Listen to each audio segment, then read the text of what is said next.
sa pagpapasalamat sa mga dinais na simulan ng reunion sa loob ng banal na misa. So, isang bahagi yun ng pagpapasalamat sa mga biyaya na ipinagkaloob ng Umay Kapama. At 50 years na kayo ay magkasama sa isang paralan ay ngayon kayo ay nagnanais na magpulong, magnilay, sabi nga natin ay alalahanin ang mga magagandang bahagi ng nakalipas para maging patuloy na gabay ninyo sa inyong pagkilos sa daigdig na ito. Bagamat ako minsan na iba na ayaw umamin ng reunion kasi sabi nila ay payabangan ng tao. Huwag kayong magyabang. So, bagay na rin pansinin kung mayroon mong magyayabang, hindi natin mawawala yun. Pero sa namin natin ang yung kahalagaan na kayo ay muling magkasama-sama at makita ang mga pagbabago. Sabi nga, marami ng mga nabago, marami na nawawalan ng buhok, marami na rin na kinukulubot. Pero bahagi yun ng buhay ng tao. Pero sana nakita natin na yung karanasan na naging bahagi ng inyong buhay na maaaring naging bahagi rin ng inyong paglabo sa daigdig na ito. O maaaring din sa iba ay naging bahagi na kanilang kinatiniswa. Pero sabi nga natin, napakahalaga yung mapagbilay-bilayan natin at ma-examine natin yung ating buhay. Kasi nga, sabi nga, un-examined is yung daw buhay na hindi natin pinaglinilayan ay hindi rin natin higit na mapapahalagaan.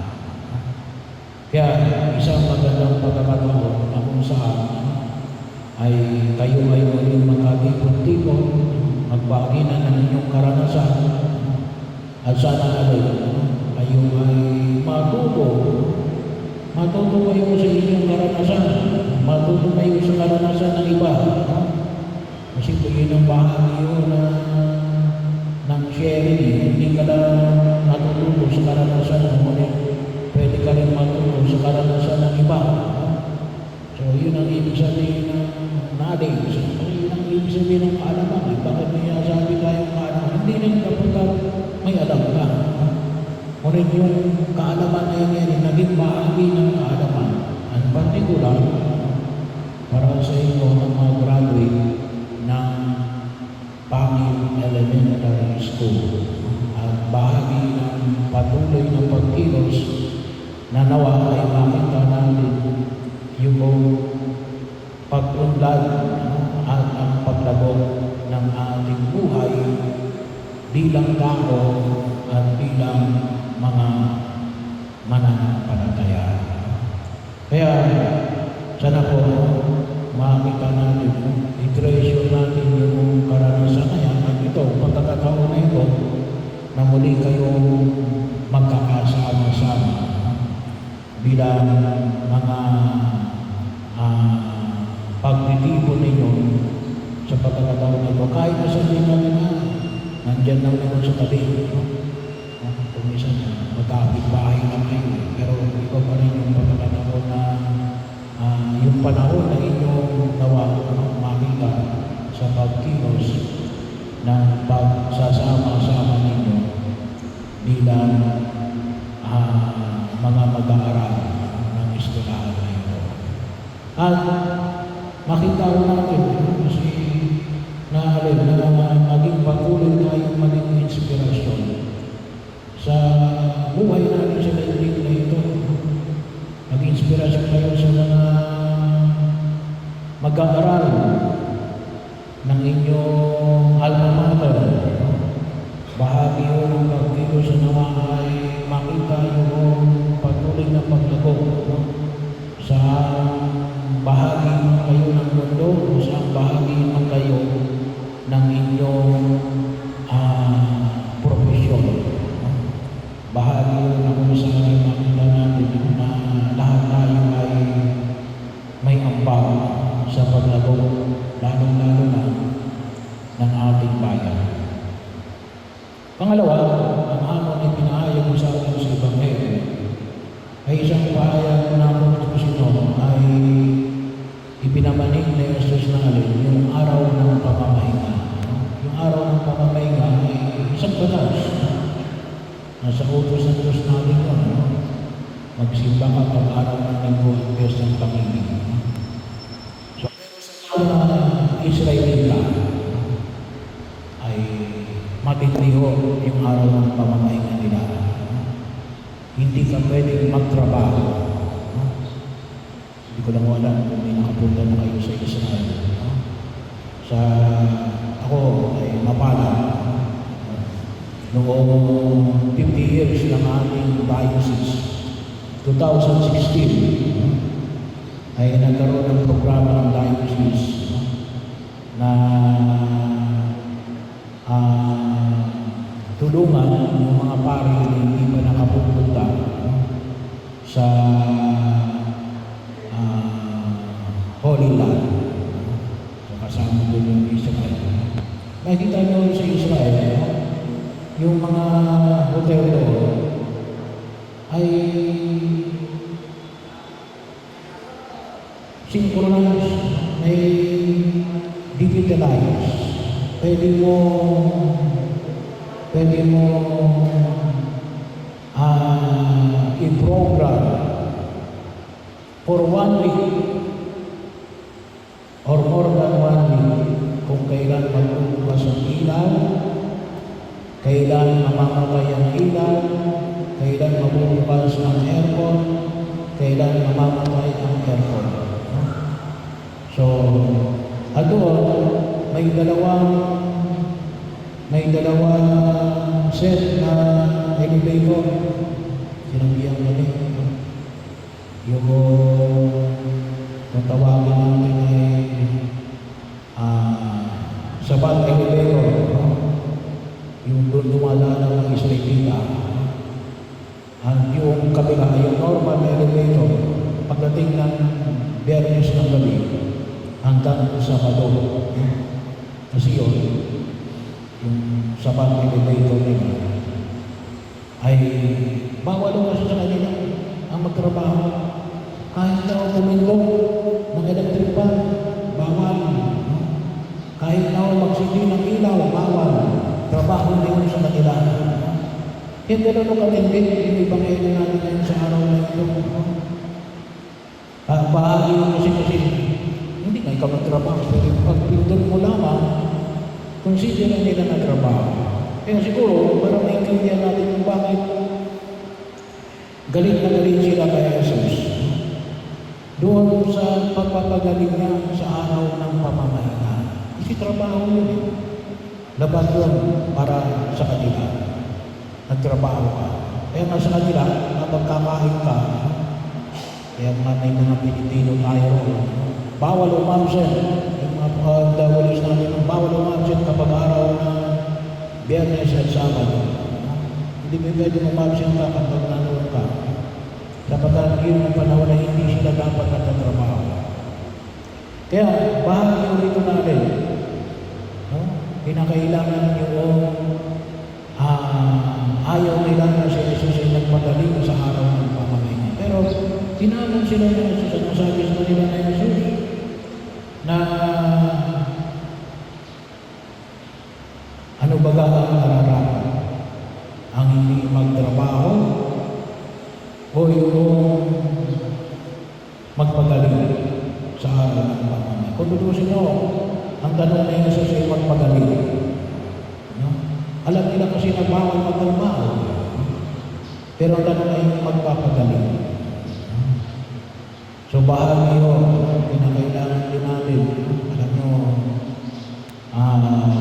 pagkakataon, kapag pinigal tayo, lumalagpas tayo ng 50, no? Ay marami na tayo maintenance. Pagpasalamat kayo kung wala pa kayong maintenance. No? Pero kalimutan nyo kapag lumagpas kayo ng 50, meron ng maintenance. So, bahagi yun, no? Pangalagaan natin ang ating kalusugan. Bahagi yun na huwag natin kalimutan. Kasi bakit? Paano pa tayo makapagliling ko? Kung tayo ay sakit. Kaya napakahalaga ng pagpapagaling. Pero yun ang ayos ito na rin na Jesus. Na kahit na sa araw ng pamamahinga ay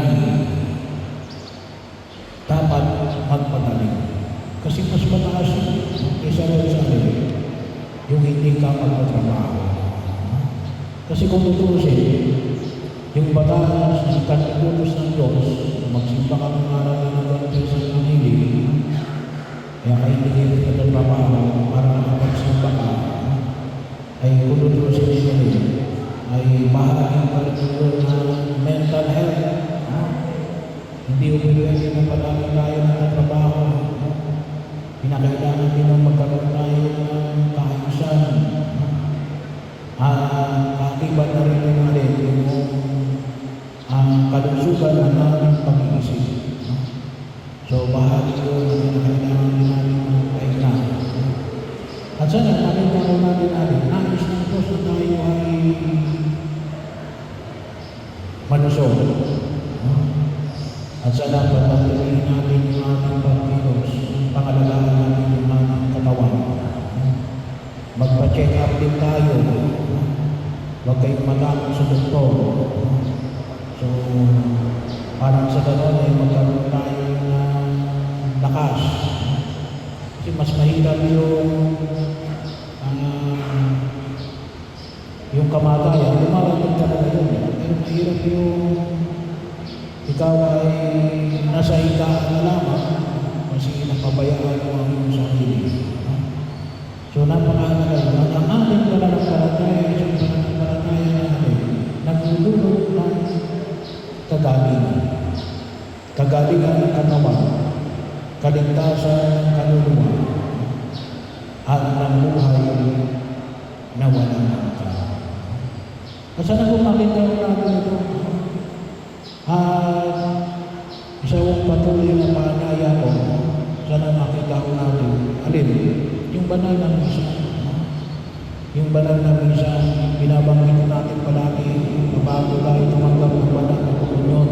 Sinasabi natin, kung kapag sinabi ko pare, ito ang kordero ng Diyos na nag-aalis ng mga kasalanan ng isang libutan, mapapalad ang mga inaaniyahan sa kanyang piging. Anong sinasabi natin? Panginoon, hindi ako karapat-dapat na magpatuloy sa iyo. Ngunit sa isang salita mo lamang ay gagawin na ako. So sana makita ko natin na kahit na yung pagsimba natin sa mag-araw namin ko, ay pinagagaling tayo ng Diyos. Alam nyo, isang problema natin ay yung tinatawag natin occult practices. Yung ating pag-usap, masakay niwala pa tayo sa pamahiin. Kapag may sakit tayo, napunta tayo sa mga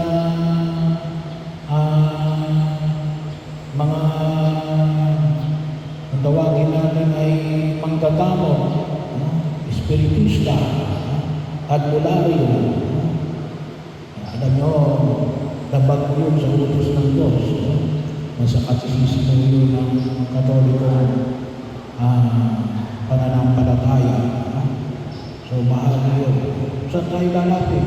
Lumapit tayo sa Diyos. Magsimba tayo pag-araw ng linggo. Lalo-lalo sa pamagitan ng pagtanggap natin. Kung walang hadlang, alam naman natin lang, tumanggap tayo ng banal na komunyon. Father, may lang, may kasalanan. Mangumpisa. May bahagi yun na kung saan nakilala natin. Pero yun ang bahagi yun na idinudulog sa atin ng Panginoon. Ang isang biyaya na kumisa na hindi natin masyado napapahalaga sapagkat napaka-ordinary. Kaya sana po mapakinabangan natin ng lubos sa mga bagay na ito at dinudulog natin na nawa yung paglilipon ninyo ay maging bahagi ng inyong pagtulong upang bigyan kayo ng panibagong lakas bilang mga magkakaibigan, bilang mga magkakilala, bilang mga magkaiskwela. At nawa ay lalo tayong pagalingin ng ating Diyos na nagbigay ng kanyang sarili para sa ating kaligtasan.